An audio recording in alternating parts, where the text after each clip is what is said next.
The Project. Kuwait. Learn. Live. Hey everybody, in today's episode, we had Haya Al-Sharhan back on the show, talking about all things CrossFit, more importantly, talking about the CrossFit Open and the rule changes that they had this year, and how the experience is a little bit different compared to previous years. We also get into coaching, and we get into ab separation for women after pregnancy. Hear about all of that because she talks about it in depth towards the end of the show. So give this show a listen. Let us know if you have any questions. Please reach out to us, send us a direct message, and we will put all of Haya's contact information within the show notes. Thank you. All this and more in today's episode. Hey everybody, we're welcoming back to the show Haya Al-Sharhan, who is a competing CrossFit athlete. And if you haven't listened to her previous episode, the MomFit program episode, give it a listen. Welcome back to the show. Thank you for having me again. I'm happy to be here. I know you're like one of our second reoccurring guests right now. So how's everything going? Good. How's the competing going, the training? Well, competing, taking a back seat right now, but training is going well. Trying to get in as much as I can. Yeah, how is that going? Like, 2 kids, being the mom. I see that you always have your kids, so. Yeah, it's, you find a routine and then something happens and that you forget about that routine. You totally, you can't stick with it. Schedule keeps changing. But the little one's in daycare now for a couple of hours, so that's helped a lot. Yeah. When they reach that age, it helps a lot. The youngest one, right? Yeah, the youngest one. My eldest is in KG1, so she goes to school. Yeah. She's the same age as the day, right? Yeah. Yeah, they're both. The youngest, no, I know what you mean by like when they go to daycare for a few hours. You finally have a set routine. Yeah. So I've been training, as much as I can. And it's just, I'm at a stage in my life where I'm thinking a lot about our business and work and like future plans and stuff like that. So training is still there, but mentally my mind is focused elsewhere. That's how it always is. Yeah. So if you don't mind, what are some of the big plans going on with like the MomFit program? You guys have CrossFit Kuwait. You're, a coach. I saw you're coaching at a new gym too. So how's it like? What are some of these big plans? We're, trying to expand our reach basically. And there's one of the new gyms. It's called Beat Gym. And I'm coaching private there. And as well for CrossFit Kuwait, we're always trying to, think of ways to improve the experience for our members. When it comes to MomFit, the program's been going well. I'm really happy with it. I have clients in Kuwait and outside of Kuwait. Oh, that's amazing. I have a couple from the UAE and from Qatar. And I have one more thing I'm releasing that goes along with my MomFit. Basically, I'm planning on creating like several things underneath the MomFit umbrella. So I got the postpartum program and I'm going to be releasing an ebook. It's basically a guide of how to train during pregnancy, specifically for athletes who are, and when I say athletes, I mean CrossFitters or weightlifters, people who have been into fitness for a while, bodybuilders or anyone who does any form of exercise with some resistance training. So it's a complete guide. And it breaks down each trimester what to look out for, how to train, what to do, what not to do. And then I've got a complete table at the end of the book with a bunch of different exercises and how they could be modified during pregnancy. So I'm really excited. I'll be releasing that this week. Oh, that's amazing. So this week would be, for us, we're probably going to release this, like in like 4 weeks or something. So she's already released that. Yeah, inshallah, yes. And it would have an English and an Arabic version. So. Oh, it's amazing. Yeah. That's really cool. That's really cool. So you've turned into quite the entrepreneur. That's amazing. That's really good. And I mean, CrossFit Kuwait, I'm gonna throw it back over there. Yeah. You guys had a few athletes competing in the Flair Fitness Fest. Yes, that was fun. Did pretty well. I know from the men's side, you guys had a top 4 or top 5 finish, right? Yes. And how did the females do? We had a top 3. And that was, no way. Yeah, she got 3rd place, and that was her first competition. Super proud of her. Oh, that's amazing. We had a couple of other girls competing, and they did really well as also. Who was it? What was her name, if you want to give her a shout-out? Reem got 3rd place. Oh, that's amazing. Yeah. That is so cool. And her first comp, too. That's, yes. Like, that's really cool. Yeah. And how old is she? She really young, or? Yeah, she just graduated university. Oh, that's amazing. Good for her. Well, yeah, congratulations. but she's been a member with us for a while, but on the fence about competing. So, and she's good. So I'm so happy that she took that step and, was able to see what she's capable of. So, oh, that's amazing. So it's kind of like you're kind of transitioning out of the athlete competitive side now into like the real coaching side of. Yeah, I've always been, focused a lot on coaching my members. And I've had several girls who, transitioned from doing CrossFit as lifestyle to CrossFit competitively. But yeah, very proud of her. That's amazing. So, I mean, how does that make you feel as a coach? And now I'm totally shifting gears on the topics we're supposed to be talking about. But as a coach, because I mean, I've coached baseball, and when my kids, I say my kids, like, because like but when my kids accomplish something, I feel that sense of accomplishment, and it's kind of like, oh wow, this is amazing. So how does that make you feel as a CrossFit coach? Because that's exactly how I feel. I mean, especially when you have a member who you see day in and day out, and they're putting in the work, and and even when they might not believe in themselves. So when you see that transformation during the competition, when they start to see that I can do this, and they push themselves and they exceed what their own expectations, it's so nice to see. I love it. Like it's rewarding as a coach. So that's truly amazing. So what are your, do you have any other phenom athletes that are on the rise that people should look out for? Well, I'll put her on the spotlight. We've got one of our girls. Her name is Jomana. She really wants to take competing seriously, so she's been working on herself, and we'll see where it goes. So you guys are kind of breeding out, athletes now. That's pretty cool. Yeah. We have a good mix of girls who are, just doing it for lifestyle and for fun, and girls who, when they first started, might not have even considered competition. But, CrossFit does that to you. It brings out competitive sides. So, especially if you were an athlete or had any athletic ambition. Speaking of CrossFit, the workouts were released last night. Yes. And, for me, it's my first Open. Oh, no way. Yeah, amazing. I just started the Flair Fitness Fest. Me falling off the bar was my first competition too. So, for me, the Open's like, it's different from what I've heard from all you like old school CrossFit guys. And I'm just kind of like, so what was it like as an old school CrossFit person?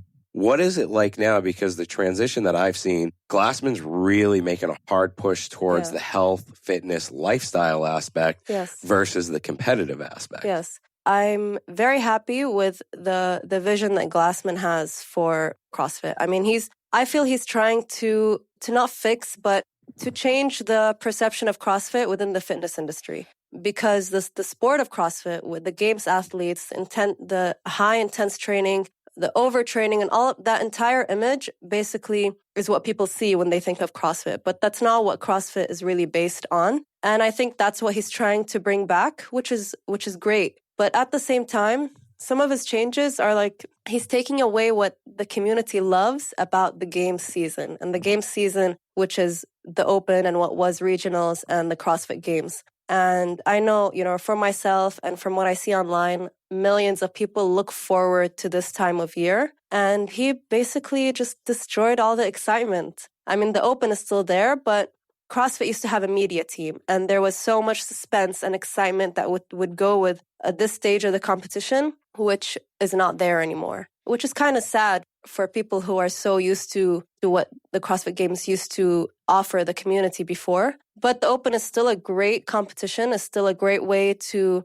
test yourself, to see what your level is, compare yourself to your friends, to other gyms, to people around the world. So it'll still be fun. It depends, on your own community within your gym, how you do the Open and how you create that environment. But overall, Glassman, I mean, it's sad.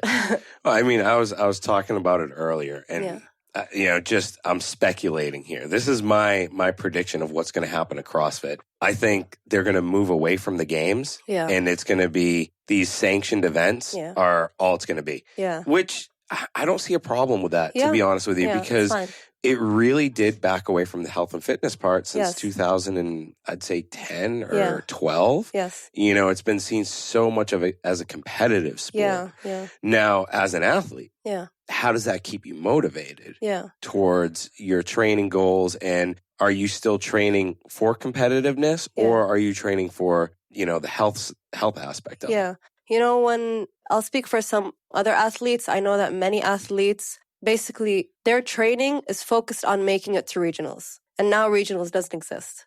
So for many athletes, I'm sure it's hard to find that motivation again. To find, they have to set a new goal for themselves. They have to accept that maybe I'll compete at a sanctioned event and then that's it, because a sanctioned event, you have to come in first place to make it to the games. Yeah. So the end goal would be a sanctioned event, and I'm not going to go anywhere after that. And that's okay. I mean, as an athlete, our goal is not just making it to regionals or making it to the games. It's you as an athlete. You're trying to grow and be a better athlete, be a better person, and see what your body is capable of and constantly challenging yourself. So I think shifting the focus to that will help motivate you a lot.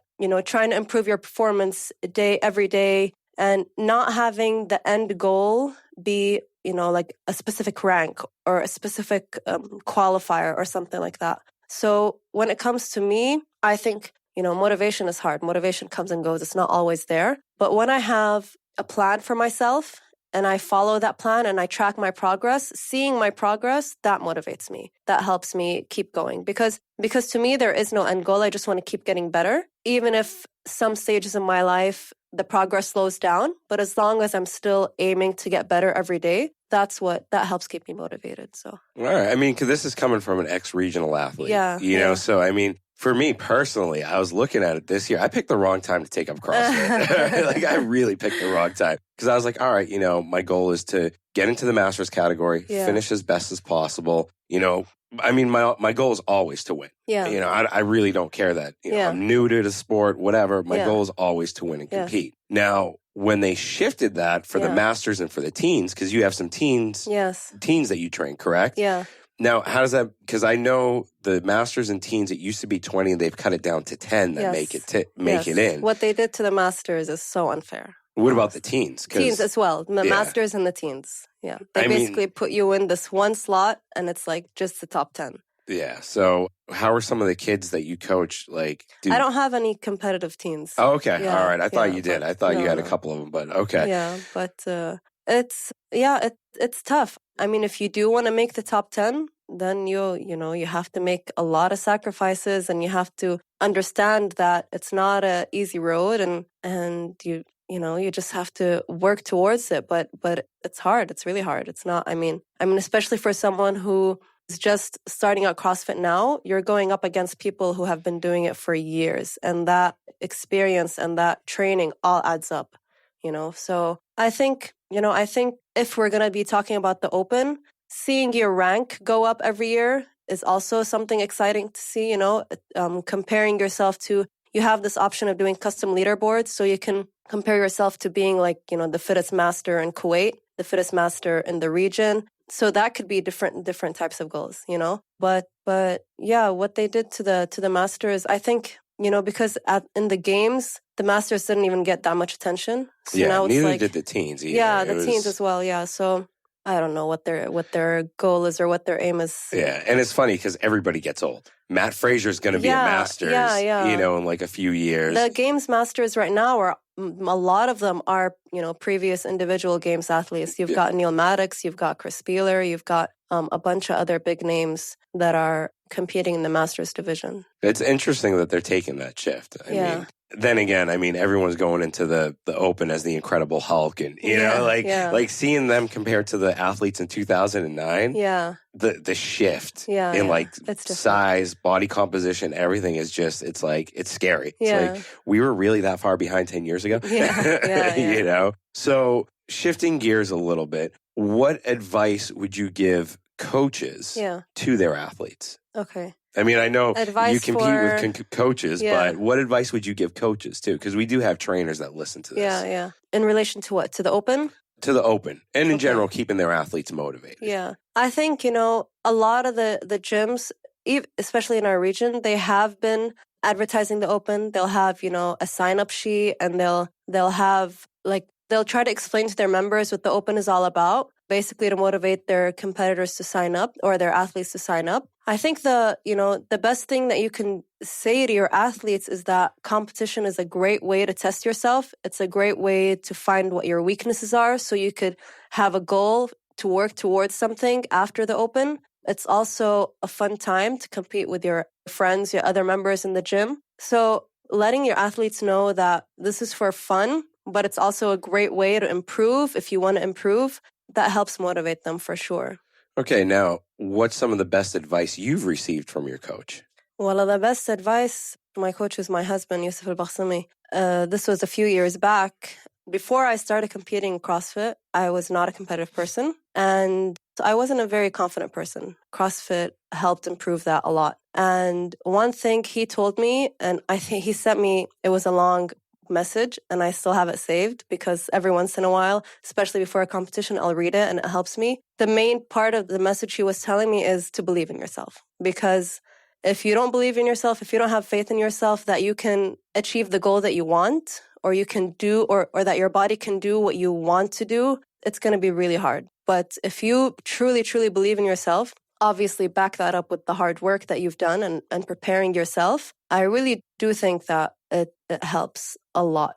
I mean, I've seen it with myself. When I doubt myself, I see it in my performance. It shows. When I truly believe that I can do something, it comes out. It comes out in your performance. So believing in yourself, and even if the confidence is not there, but knowing that you've put in the work, believing that your body is ready and you're able to compete and you're able to do this test helps a lot. Yeah, no, it makes sense. I mean, we dropped an episode on mental toughness. Yes. And one of the biggest things we preached in that was a self-fulfilling prophecy. Yeah. You know, if you're going into something thinking you're going to fail, that's it. You're probably going to fail. You'll set yourself up. Yeah. You'll set those, those issues up, or you'll set those barricades up where you definitely will just end up failing. So that's some good advice. That's definitely some good advice. And you've gone to regionals. You're a regionals athlete. How was that, by the way? What was the experience there when you went to regionals? Oh man, that was such a long time ago, and CrossFit was so different. That was in 2013, and it was in Korea. There was no one doing CrossFit in our region, especially when it came to the females. I had no competitors in my region and in Kuwait. So it was very easy to qualify. And then they also used to take the top 50. Top 50, 50. Yeah, but still, come on. I mean, you went to regionals. Yes, there's nothing easy about it. You still did the workouts. You still worked hard. I learned a lot. And honestly, I see that as like the beginning of, that competitive spark. It started my competitive journey, but it's so different now. It's different, but it's a great memory to look back onto. So. That's great. That's great. So you're going to be in the Battle of the East this year? Inshallah. All right. Okay. We got it here. We got it on recording. So speaking of, when we talk about advice, now let's shift a little bit into goals. Sure. When someone enters your gym or contacts you for, to train CrossFit. Yeah. And they say, all right, my goals, obviously 90% of the people are going to be like, my first goal is to lose weight. Yeah. We all know that. Yes. Like that's there. Yeah. Now, let's give what's your advice when people are trying to set goals to, let's say, lose weight because that's what they want to do and get healthier? Yeah. I get that a lot, but for myself, I know that's the goal of many people, but I don't like that to be the main focus. With CrossFit, what's nice is you can show someone, especially when I get beginners who they don't even know what CrossFit is or they're fairly new to fitness. The main goal is to lose weight. And then they start getting into CrossFit. They start learning the different movements. They start seeing their friends improving, getting stronger, getting faster. Their goals start to shift. They start to focus more on performance. I want to be better in wall balls. I want to be faster in rowing or whatever. And even with myself, I try not to talk too much about body image. Even in my Instagram account, I never bring up body image. It's all about performance. And I think it's so much easier to focus on that and see that as your progress, because if you work hard in the gym and obviously, have a diet plan that goes along with your training, you will see changes in your body. When you're stressing about weight loss, you're going to have zero patience. You're going to keep switching from one diet to the next every week, and you're never going to reach your goal. When you shift your focus to thinking about performance, doing better in the gym, enjoying your time, the weight loss becomes much easier. So I think that's what I try to do with our members. They come in with a specific goal, and then suddenly CrossFit is this fun thing that they look forward to doing every day, and they don't focus too much on weight loss. That's pretty cool, re-gearing someone's mentality to changing fitness level over changing image level. I mean, that's actually pretty cool as a coach to do. Now, what about when you're What about supplements? I mean, because we all know in Kuwait, especially, supplements are king these days, right? Like everyone's taking a supplement. And honestly, like I used to take supplements a couple of years ago, and I've shifted so far away from it just because I don't trust supplements anymore. So what's some advice you could give on supplements? And, you know, like, do you need it to get to your goal? Do you need, you know, a fat burner? Because we know that's like the number one selling item, which is all caffeine anyways. But do people need that? Or do people need, for instance, you know, omega-3s? You know, like what would you say athletes would need? You know, when I'll start with beginners, when beginners come to me and same thing, they say, okay, my goal, I want to lose weight. What supplement should I take? I tell them, you don't need any supplements. When you're starting out, your main focus should be trying to be consistent with your training and trying to be consistent with your food. And if you got the basics down, if you're seeing progress, great. If you start your journey and you reach, you know, like a plateau, or you reach a point where you're not seeing any progress anymore, but your diet and your training is great, then you can start looking into supplements. But I would never advise someone to take fat burners. I'm just not a fan. When I'm talking about supplements, I'm talking about, you know, adding in omega-3s or adding in, you know, if you probably have some deficiencies that you can go get checked, because that's going to affect on your performance and your weight loss, or if you're trying to gain muscle or whatever. So check deficiencies if you have any. And then, you know, BCAAs, I feel like, I mean, they taste good. You know, if you don't like to drink water during training, you can put a scoop of BCAA. I haven't personally seen a difference, you know, when they say that it can help with muscle soreness or whatever. Protein, I like to include that in my diet only because it helps me cover my protein goals to reach because I count my macros, so it helps me reach my protein goals for the day. But you don't have to. You could increase protein with whole foods. You don't need to have protein powder. So supplements is just something extra. It's not necessary. When it comes to athletes, there are supplements that can aid in performance. There are supplements that can aid in recovery. But to be completely honest with you, I never went through that path. I was just not interested. You know, even when I was before having my second daughter and I was really into competition, I would take pre-workout before a lifting session. But that was it. I didn't take any extra supplements for recovery, extra supplements for performance. I just didn't feel the need to. I mean, I always look back and say, okay, maybe I didn't sleep well. That's why it affected my performance. I don't need to go and ignore the idea that my sleep was bad and try to fix that with a supplement, you know? So what about like creatine? Because creatine it's probably one of the most studied supplements out on the market. I mean, I don't know how it is for females, but I know as a male taking creatine, I definitely can see a difference depending on the quality of creatine that I'm taking also. So how is it for females? Does creatine affect females? I took creatine, but I wasn't consistent with it for too long to see a difference. Okay. So I can't give you an answer. And to be honest, my first daughter, I breastfed her for 2 years, so I didn't take any supplements. And then I had like a year and a half or a little less before getting pregnant with my second daughter. So I didn't really have a chance to take all these extra supplements because you can't take these when you're breastfeeding. Yeah, so that's understandable. Or pregnant, so... That's understandable. I just figured I'd ask a female because I know creatine. How creatine is. There are a lot of athletes who do take it a lot, and my coach would advise me to take creatine. Okay, so now you were one of the people that commented on our performance-enhancing drugs. Yes. Right. Yes. So where is your stance on performance-enhancing drugs, knowing that Kuwait is probably if not the biggest in the Middle East or the world? You know, we have. I mean, here it's widely available. It's everywhere in every gym.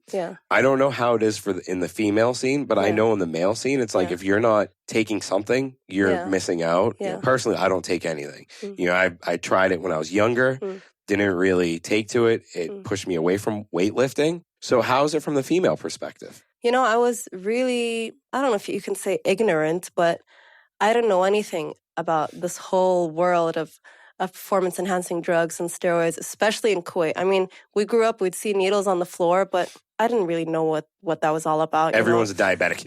Or something, or whatever, you know. But then, especially as you get into a competitive sport, you start to realize that drugs is a big part of competitive sports, not just CrossFit, but almost every sport. I mean, every single sport. They're all every taking single sport, something, every single sport, someone's taking something. At first, I was like, oh my gosh, cheaters or whatever, But then you realize that it's part of the sport, people are going to take. There can be some control over it, but then so many do get away with it. So you have to accept that if you're a clean athlete, you might be competing against someone who takes performance-enhancing drugs. You just have to work harder, if you're not going to take that route. And I don't recommend you to take that path, but just accept that many do. And, honestly, it's a sensitive subject.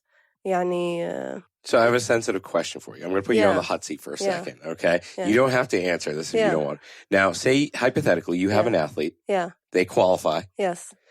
And would you say, hey, maybe we should consider going down this road because you're bringing a knife to a gunfight to level out the playing field? Yeah. Personally, if I was a coach and I had an athlete that was at that level, you are bringing a knife to a gunfight. Yeah. I wouldn't advise it. Yeah. I would say, look. Yeah. These are your options. These are your options. Yeah. You can go the clean route and really, work as hard as you can, but you have to optimize recovery. Yeah. And that means, doing what some of these guys, I think it's Vikowski. Yeah. I mean, did you see his recovery regimen? Like, no. I was watching it and I was like, that's crazy how he does all of that. Yeah. So what would you give to I know a lot of coaches, especially, if a coach is super passionate about their athlete, they want their athlete to do their best. So they feel like it's their duty to show their athlete that you have these options because your competitors are doing this as well. So, I mean, it goes back to the coach. Me personally, I don't support it at all. Okay. And I don't agree with it. And I mean, I would never. All right. Okay. Yeah. All right. I needed to ask that question. Yeah. I don't support it at all. I mean, there are some athletes that take, and I'm not judging them personally. I know, especially when an athlete dedicates their life to a sport, that, they want to cover every option available so they can achieve the goal that they have. And I respect that. I mean, performance-enhancing drugs are not magic. You still have to put in the work, you know? So no judgment to you, but I personally don't agree with it at all. No, it's understandable. I mean, I know a lot of coaches in Kuwait. Actually, I know a lot of guys in Kuwait. They'll go to the coaches that offer the cycle too, especially in the bodybuilding community, which I think is like, bodybuilding, it's part of their sport. It's part of their culture. But I mean, it's too much. Yeah. To an extent, it really is too much. And I think here I see it more often from a guy's perspective. Yeah. Like, to me, like, I walk into certain gyms here, I'm like, everyone's on gear. If I'm competing, I'm like, it just stinks sometimes. So. It's a risk versus reward, honestly. I mean, you're playing a game with your health, Yani, is it really worth it for you? If it is, okay, be my guest. If you don't know what the consequences might be in the future, then that's your fault. You're putting this stuff in your body. You need to understand that there is a chance of something happening to your health because of the choices you're making now. Is it really worth it? I don't know. And this coming from a lady who had 2 kids, went back to competing. So, I mean, not going on gear, not doing any of this. Was it discouraging at all at any point? Or was it just like, were you just like, all right, I'm game, I'm going to... Yeah, not discouraging. I just know someone else might be taking performance-enhancing drugs, but I might be working harder than her. So... Is it in the female scene here, in the female CrossFit scene in Kuwait? Because I don't think so. As far as I know, I don't think so. I've seen a couple girls that are deadlifting just as much as me, if not more. In the region, yes, but in Kuwait, I don't know. Because I saw in the region, a couple of females were busted in the regionals last year. Yeah. And banned for 4 years. Yeah. So, I mean, if it's in the region, I'm assuming it's probably in Kuwait. I mean, I would guess. Yeah. But I just don't know at what level it's gotten to. I mean, I know if you're going to be talking about, non-athletes, just people who are trying to lose weight, there are a lot of girls who are open to taking drugs just for fat loss. That I know because a lot of girls would contact me and they'd be like, what do you think of this so I can lose some fat? And wow. Yes, it's insane. I mean, do you know, like, some girls want to take GH because they want to lose fat. No way. Are you kidding me? Do you even know what you're putting in your body? Wow. Wow. It's extreme. People That's people unbelievable. really What do do you not tell look these at the big girls? picture. First, I'm shocked. I don't know how to answer. And then I just say, no, I don't even bother explaining because they're at a point where they don't even want to hear the explanation. She's made up her mind that I either take it to lose weight or, I'm not going to lose weight. So I just say, no, I don't agree with it. You should not take it. And then it goes back to her. Have you had clients Yeah. turn you down because you were against that? Like, have No, you had no. This is if like you direct messages on Instagram or something. Because I've had baseball players. Yeah. To do. I don't do private training much. Yeah. But when I did, I have a very distinctive way of doing things. Yeah. I start with the small things and build up. Yeah. And I've had parents say, well, I don't want my son doing this. Yeah. It's like, fine, you want to take him from A to Z in one step, that's up to you. Yeah. That's your prerogative. Yeah. And when it comes to supplements, I can imagine a lot of people saying, I don't want this coach because they're so against fat burners or they're against this. Yes. Have you ever run into that or no? Yeah. Not when it comes to supplements, but maybe when it comes to my style of coaching. Okay. But I'm not going to change my values or my beliefs or the way I coach for one client. If they're not happy, there are so many different coaches you can go to that are going to give you the answer that you want. So how do you handle that as a coach? I know I'm shifting gears all over the place, okay. But it's a good topic that came up, I think, for trainers and for athletes to understand from a coaching perspective that, I'm glad there are very few coaches that will start with, for instance, ring rows. Yeah. Before attempting to do a chest to bar or something, just to activate the lats. And it's progressively built up over time. Yes. Now, you being a coach like that, some athletes, they want to go right in. They're like, I want to do chest to bar. I want to do, ring muscle ups. I want to do my muscle up now. I don't want to do the mundane, boring stuff to get to that point. Yeah. So when you have athletes that are like, no, I want to do this, what's your strategy for that? I'm very strict when it comes to that. And some of them are not happy with the answer that they get. But I explain to them that there is a progression and these are the steps you have to take before you even attempt this. The majority will accept it, might not be happy about it, but they'll accept it and they'll eventually see that, okay, yes, there is a progression. And then you do get a few that are just hard-headed and refuse. And I say, okay, try. And then, they'll hang from the pull-up bar and realize they can't even bend their elbows to lift themselves up. And I'm like, okay, so can we do the steps so you could achieve that? And then they accept it and they're like, okay, sure. But so what about the athletes that go the other way and they're like, all right, no, I'm just going to go to a different coach or a different trainer. Then, what's the number one thing you see like a month later? I mean, I'm assuming they're probably either injury or they've went to another coach because someone like that who's searching for the answer that's going to make them happy, they won't find it. They're going to keep, they're going to keep going from one coach to the next. They're not going to stick with one person or be consistent and probably not reach their goal, Yeah. If you're an athlete or if you're going to a coach and you want to make some changes, you have to be open to that. You can't just have something in your mind and not be happy with what anything tells you and just wait for the answer that you want to hear. That's not how it works. No, it's understandable. I mean, when I got into CrossFit, it took me 2 months to believe in the process with my coach. And then finally I was like, all right, you know what? This guy knows what he's doing. Yeah. My deadlift, my goal last year was to deadlift 455 pounds before the end of the year. I beat that goal in November. Yeah. And I was just like, wow, this guy knows what he's doing, I guess. Yeah. But it was the baby steps. Yeah. That's what leads up to it. So from a coaching perspective, it's like, I can't stand when I have athletes or when I've had kids that I've coached and they don't get it. Yeah. And you try to talk to them and then they go to the other guy or the other coach, does exactly what they want. They're all happy. And then a month later, they're hurt. Yeah. And it's like, you had so much potential. You know what I try to do? Sometimes when I do have someone who wants something specific and they're not convinced about the process, I try to forget, I don't bring it up to them and I just make sure I want them to stick with me for a while so they could see the changes. So I make sure that they're having the best time and they're enjoying themselves so that they keep coming back and they'll be consistent with their training.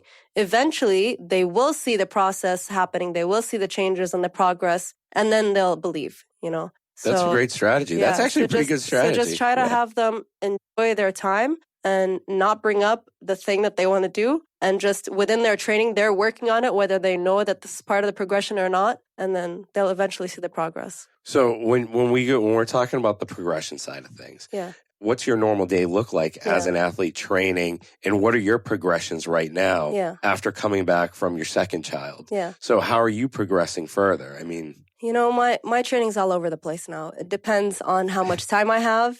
I'll have like a week where I know my routine is set, and I'm like, I tell my coach I'm ready to go, you know, and he programs for the week competitive training, you know, and I'm like in the gym 2 hours training to compete.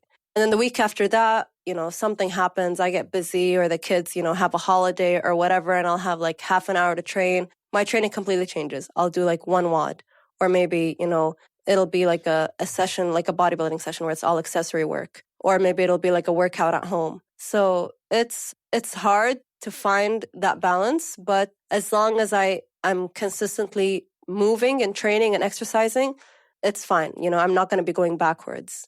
I might not be progressing as fast as I'd want, but I'm okay with that. I think that's a great message to send to all parents that are out there, entrepreneurs, coaches. You have to be open and flexible. Yeah, I mean, like, you're like kind of like, you do it all, plus you're running your business.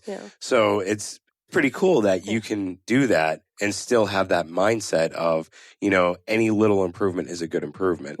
Whereas a lot of people are like, oh, no, I don't have the 2 hours to dedicate to the gym. But it doesn't really take 2 hours. You can dedicate 20 minutes a day. So, I mean, how could you tell people or help people with structuring, or especially moms, you know, I would say, structuring that 20 or 30 minutes into their day? Like, what are some of the wastes of time that people have? You know, there are, when it comes to mothers, every mom and her kids are different. You know, everyone is different. So I can't give one piece of advice that's going to work for everyone. There are the lucky few who have wonderful children who, you know, are patient and can sit quietly while their mom does a workout, or they like to, you know, do the workout with her. But then the majority of us, our kids are either whining or they're requesting 1,000,001 things and not letting you focus on your workout.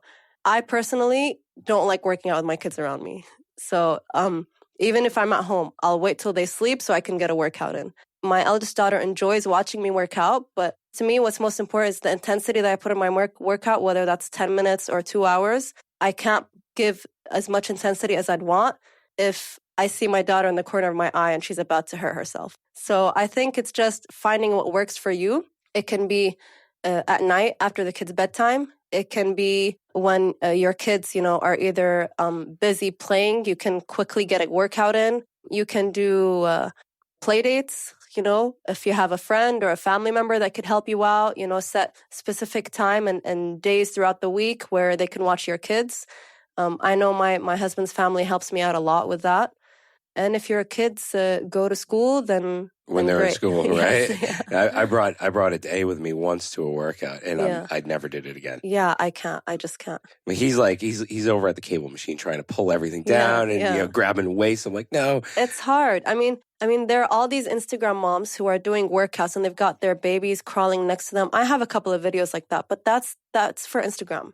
That's not. That's not everyday life. That's not every day. I mean, when I'm doing a full-on workout where I'm trying to focus and give it proper intensity, I can't do it with my kids around me. It's a tough thing to do. I mean, but, you know, mashallah, you've come back from having a child, going through all the physical parts of it and all the physical changes. It must have been really difficult, you know, to start squatting again, to start, you know, doing all that stuff again. Plus dealing with a lot of physiological changes that a lot of females go through after having a child. Like, I know one common problem is diastasis recti. Did I even say that right? Diastasis recti, ab separation, basically. Ab separation, yes. Yeah. And can you talk a little bit about that? Sure. You know, there's this idea that, I'll just say DR to make it easy. All right. That women are so terrified from it, or like they think, you know, it's something that they should be scared of, but it's totally natural, and it happens to, I think the statistic is like 99% of women who get pregnant have ab separation. It's totally normal. Your body is changing to make room for the baby. And what happens is your abs separate, and then after childbirth, they slowly go back to place. They don't necessarily completely close up like before. For a few, maybe. For some, it doesn't close up, but they go back and it's close enough. And then for some women, their ab separation is so wide and it just doesn't go back into place. And there's many things you can do about it. There are rehab exercises that help strengthen your core and that help close that gap and bring it closer together. What are some of the core exercises? Just some quick ones off the top of your head. Well, I have, my MomFit program focuses a lot on this as well, on re-strengthening the core, and that helps bring your abs closer together and stronger. For example, one of my favorites is the dead bug. Okay. Yeah, I love the dead bug. If it's done correctly, it's really tough.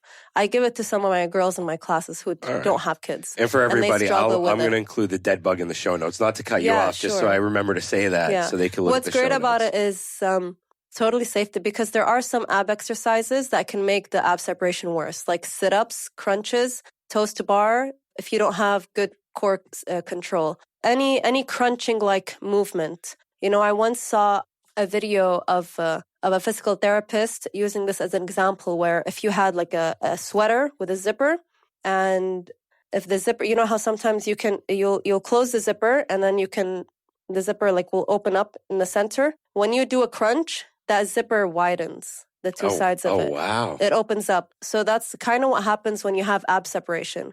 Every time you do a crunch, your abs, there's too much pressure there and they're separating. So what you're trying to do with these core exercises, you're trying to make your core stronger. You're trying to learn how to activate the muscles and how to use the muscles properly to protect and to strengthen your core so that you can go back to normal exercise. For some women, I'm one of them, your abs never go back. The separation never closes completely.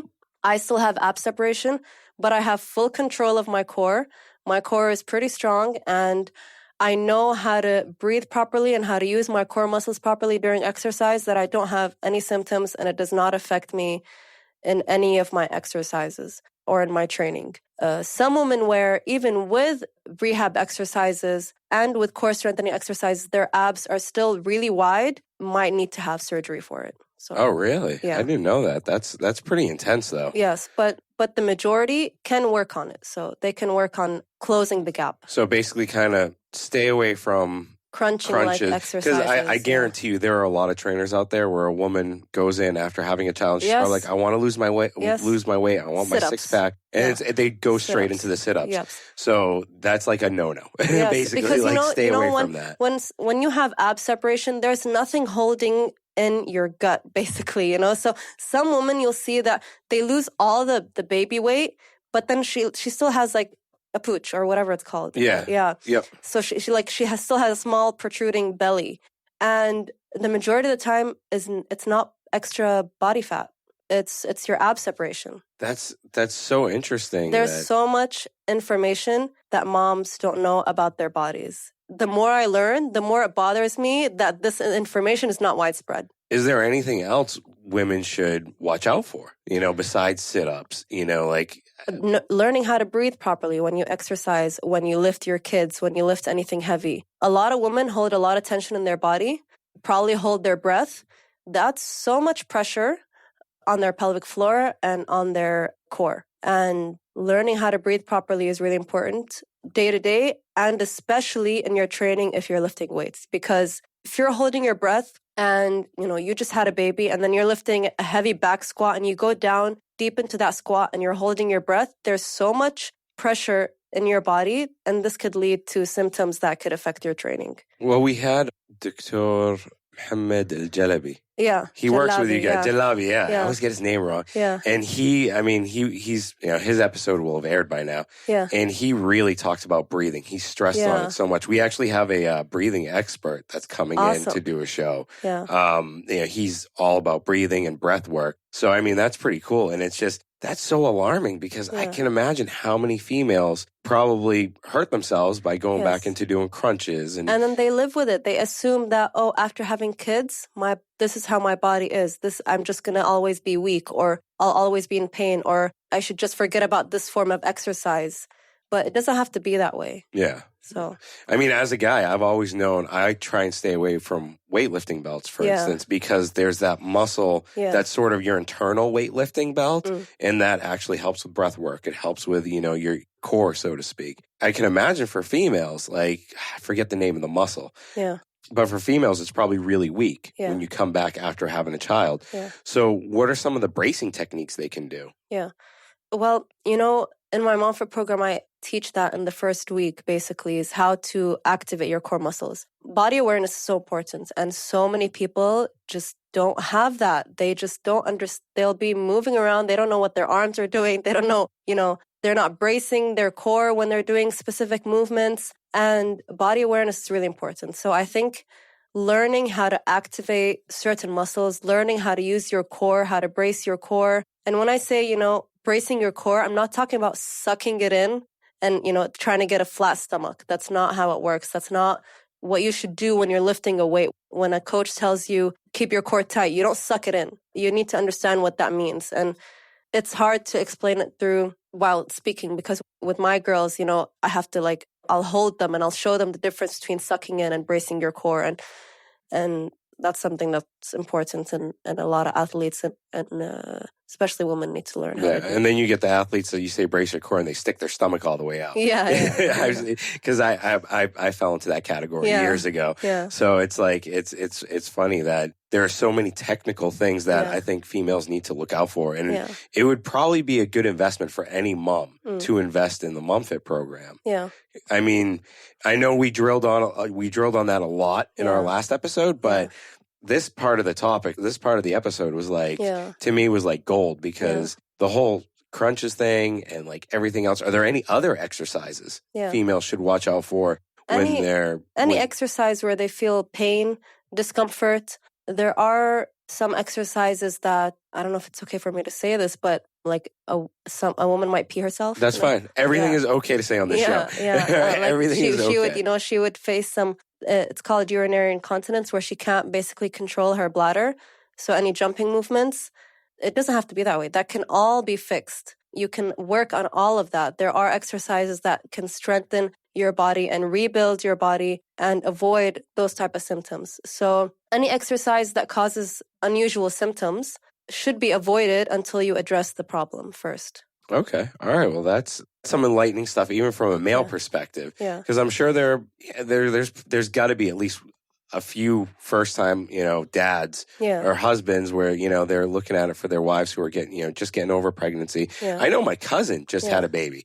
Awesome. So I'm definitely going to have her listen to this episode. Yeah, sure. I'm going to be like, you need to listen to this and you need to get the MomFit program. Awesome. I'll definitely have her sign up. Awesome. She probably won't though, but that's okay. she's like, send her over to me. I will. She's like, exercise? What? No, I'm good. Is there anything else that you can give as advice to athletes, and then we'll do advice to coaches?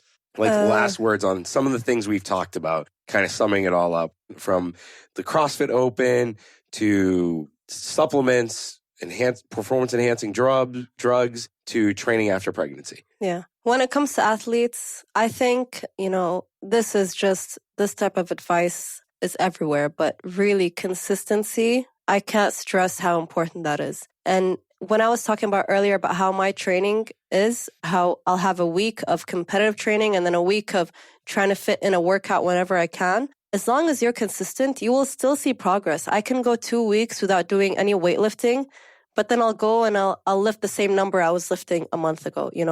I'm not falling behind in my training. I might not be progressing as fast as I want, but if you're consistent, you will be working towards whatever it is you're trying to achieve. So consistency is number one for everything. When it comes to coaches, I think it's important for coaches to understand that there is no one size fits all. And that comes to training, that comes to giving nutrition advice, and it comes to how you're coaching a specific person. Every person has a different personality, going to have a different relationship with their coach, respond to different cues, respond to different attitudes. You have to basically be a chameleon. You have to basically, know how to speak to different types of personality as a coach. I think that's really important, because for me as a coach, the most important thing is building that relationship, building that trust with each member. And each member I speak to differently. I try to send the same message across, but it just depends on how this person is going to receive that message. So I think understanding how to communicate well and how to build a relationship with your clients is really important for coaches. Oh, that's cool. So are you doing the open? Yes, I am doing the open. You are doing the open? Yes, all right, cool. Yes. All right, that's really cool. Yes. Well, it was great having you on again. Thanks. I would love if we could do this like every couple of months. Awesome. Especially from like, getting the female perspective. Yeah. I think we still need a lot of that. Yeah. Because I think it's a topic that's not talked about enough in Kuwait. Yeah. And I think a large majority of our listeners are females. Yeah. Just because they're probably smarter with phones. Yeah. There's a knock on the guys out there. But, it was great having you on again and love to have you back on the show. Hopefully next time Meg can join us. If you don't know, she's in the States right now. So okay. We usually Skype her in. And yeah, I always look cool. over to that side because yeah. that's where we have the iPad. So. Yeah. Cool. But it was great having you. Thanks a lot. Thank you so much, Mahdi. Thanks for listening to this episode. If you enjoyed it, please head over to iTunes to subscribe, rate, and leave a review. You can also find us on Instagram at The Project Kuwait. Thank you, and join us next time.